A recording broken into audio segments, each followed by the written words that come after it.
نہ صرف مجھے دیکھ سکتا تھا بلکہ الٹا مجھے ہی ڈرانے کی کوشش کر رہا تھا۔ یہ دیکھ کر مجھے اپنی جناتی صفات کی بنا پر فوراً غصہ آ گیا اور میں اس پر حملہ کرنے ہی لگا تھا کہ اچانک اس نے مجھے پر کچھ پڑھ کر پھونک دیا اور مجھے یوں لگا جیسے مجھے کسی نے انگاروں پر ڈال دیا ہو۔ میں تکلیف سے دوہرا ہو رہا تھا۔ ایک تو تم میرے کام میں خلل ڈال رہے تھے اور اوپر سے مجھ پر حملہ کر دیا۔ تم جانتے نہیں میں کتنا طاقتور عامل ہوں۔ تم جیسے جنات کو تو میں یوں چٹکی میں مسل دوں گا، وہ نحوست بھرے لہجے میں بولا۔ اتنی تکلیف میں بھی مجھے اس کی بات سن کر غصہ آ گیا اور میں نے اس کے پاس پڑا سفوف سے بھرا پیالہ اٹھا کر اس کے منہ پر دے مارا۔ وہ غصے سے پاگل ہو گیا اور اس کے منہ سے گالیوں کا طوفان برپا ہو گیا۔ میں فوراً ہی وہاں سے غائب ہو گیا اور اپنے ٹھکانے پر پہنچ کر جلدی جلدی ایک وظیفہ پڑھنے لگا۔ جوں جوں میں وظیفہ پڑھتا گیا تب مجھے افاقہ ہونے لگا۔ پھر میں نے نماز پڑھی اور اللہ کے حضور توبہ کرنے لگا۔ کچھ دن تک میں باقاعدگی سے نمازیں اور قرآن پاک پڑھتا رہا۔ پھر آہستہ آہستہ میں نے نمازوں کو ترک کرنا شروع کر دیا۔ اب چونکہ میں 200 سال کا ہو چکا ہوں اور جنات کی عمریں کافی لمبی ہوتی ہیں، یہ 1000 سال سے بھی اوپر چلے جاتے ہیں اور 200 سال کی عمر کا تو جوان مانا جاتا ہے۔ میں آج کل اپنے خاندان سے دور ایک کھنڈر میں رہ رہا تھا۔ میں کافی دنوں سے وہاں مقیم تھا۔ عمل والا واقعہ بھی کافی حد تک میرے ذہن سے معدوم ہو گیا تھا۔ آج میں پھر آدم زادوں کی بستی میں جانے کا ارادہ رکھتا تھا۔ میں سوچ رہا تھا کہ کیوں نہ حافظ جی کو سلام کر آؤں۔ آخر کو وہ میرے استاد محترم تھے اور قرآن پاک پڑھانے والے کی عزت تو ویسے بھی بہت ہوتی ہے، اور اپنے استاد محترم سے ہی میں نے سنا تھا کہ اگر کسی چیز سے فائدہ اٹھانا چاہتے ہو تو اس کا ادب کرنا شروع کر دو، جیسے کتابوں کی عزت کرنا ہے، اپنے استاد کی عزت کرنا وغیرہ وغیرہ۔ میں حافظ جی کے گھر پہنچا تو وہ بھی بچوں کو پڑھا کر فارغ ہوئے تھے۔ میں فوراً ان کے سامنے حاضر ہو گیا۔ مجھے دیکھ کر وہ کافی خوش ہوئے۔ ارے علیہ نور، آج تم کیسے یہاں کا راستہ بھول گئے؟ میں تو آپ کی مصروفیات کے خیال سے ہی نہیں آتا، میں مسکراتے ہوئے بولا۔ ویسے میں تمہاری آخری بار کی حرکت سے ناراض تھا، لیکن تمہیں دیکھ کر میری ناراضگی دور ہو گئی ہے، وہ خوشگوار لہجے میں بولے۔ میں شرمندہ ہوں حافظ جی، مجھے معاف کر دیں، میں شرمندہ سا بولا۔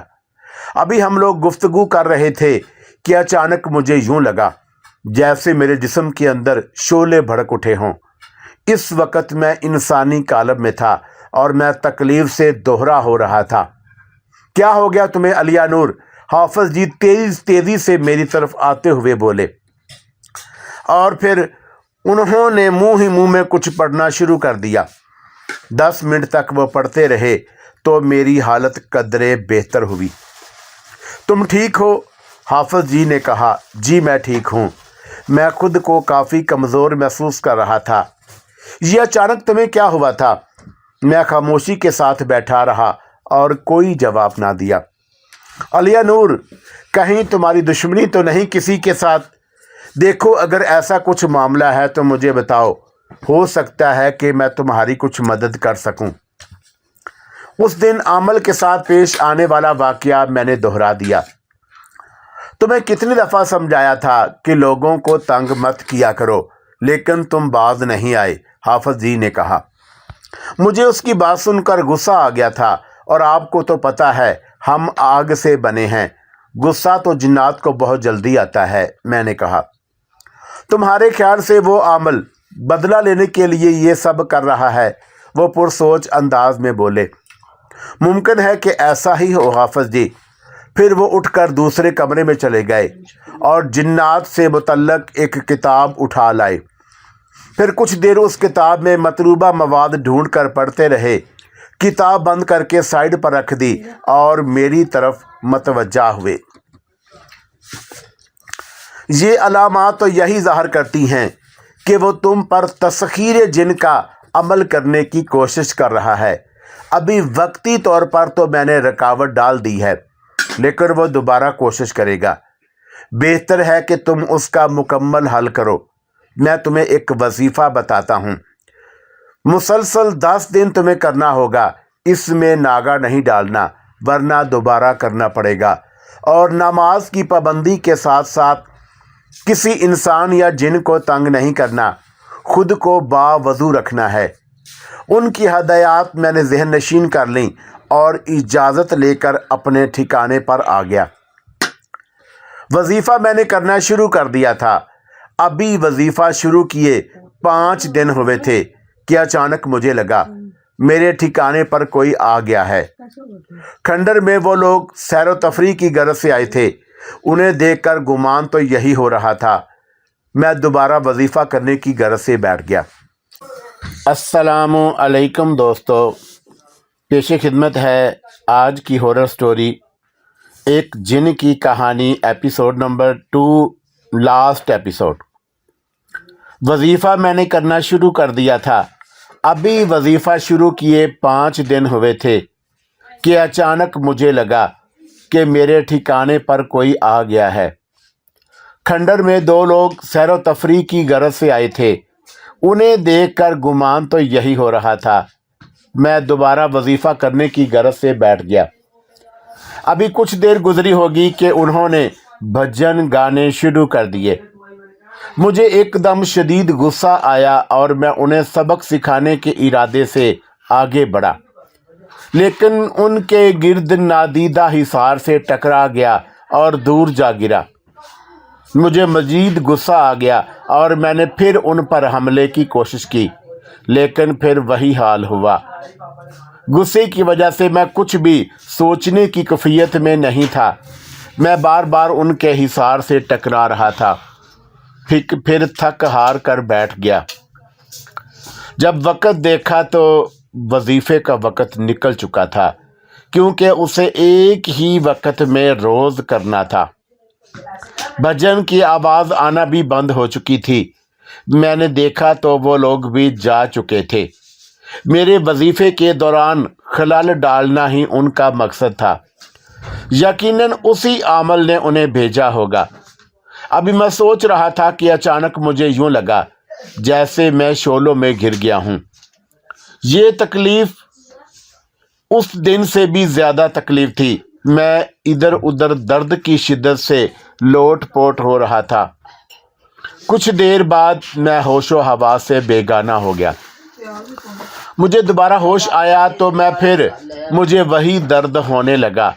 اس تکلیف کی وجہ سے میں وظیفہ بھی نہ کر سکا اور کچھ دن تک وہ عمل، مجھے تسخیر کرنے والے عمل سے خود کو غلام بنانے میں کامیاب ہو گیا۔ اب مجھے اس کے غلام کے طور پر حاضر ہونا تھا۔ آج رہ رہ کر مجھے اپنے ابا کی نصیحتیں یاد آ رہی تھیں، لیکن افسوس کہ ہم اپنے بڑوں کے تجربے اور ان کی باتوں پر عمل نہیں کرتے تو بعض اوقات شدید نقصان اٹھاتے ہیں، اور یہی میرے ساتھ بھی ہوا تھا۔ میں عمل کے سامنے کھڑا بے بسی کی تصویر بنا ہوا تھا، اور وہ مجھے بہت غرور اور تمسخر سے دیکھ رہا تھا۔ میرا دل تو کر رہا تھا کہ اسے اٹھا کر پٹک دوں، لیکن چونکہ وہ مجھے اپنا غلام بنا چکا تھا، اس لیے میں کچھ نہیں کر سکتا تھا۔ اس دن تو بہت غصہ دکھا رہا تھا۔ آج کیا ہوا؟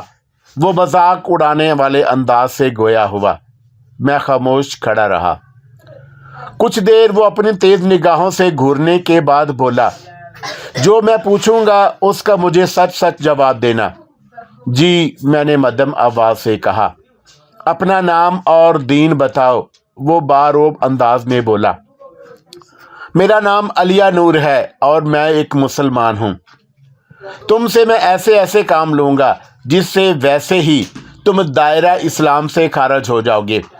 اس سے بڑی ایک مسلمان کے لیے کیا سزا ہو سکتی ہے؟ وہ مکارانہ انداز سے بولا۔ میں دل ہی دل میں پیچو تاب کھانے لگا، لیکن خود پر قابو رکھا، کیونکہ پہلے ہی اس غصے کی وجہ سے آج میں یہاں کھڑا تھا۔ ابھی تم جاؤ، لیکن میں جب بھی تمہیں بلاؤں یا جس کام کو کرنے کا کہوں تمہیں کرنا ہوگا، اور ہاں، میری اجازت کے بغیر تم اپنے کسی خاندان کے جن سے نہیں ملو گے، نہ اپنے قبیلے جاؤ گے۔ اگر میرے حکم کی خلاف ورزی کی تو میں تمہیں بوتل میں بند کر دوں گا، سمجھے تم؟ اب جاؤ اور میرے حکم کا انتظار کرو۔ اس کی بات ختم ہوتی ہی میں فوراً غائب ہو گیا اور اپنے ٹھکانے پر آ گیا۔ یا اللہ، مجھے کس مصیبت میں پھنس گیا ہوں؟ تو ہی ہے جو مجھے اس مشکل سے نکالے گا۔ میں دل ہی دل میں گریہ زاری کرنے لگا۔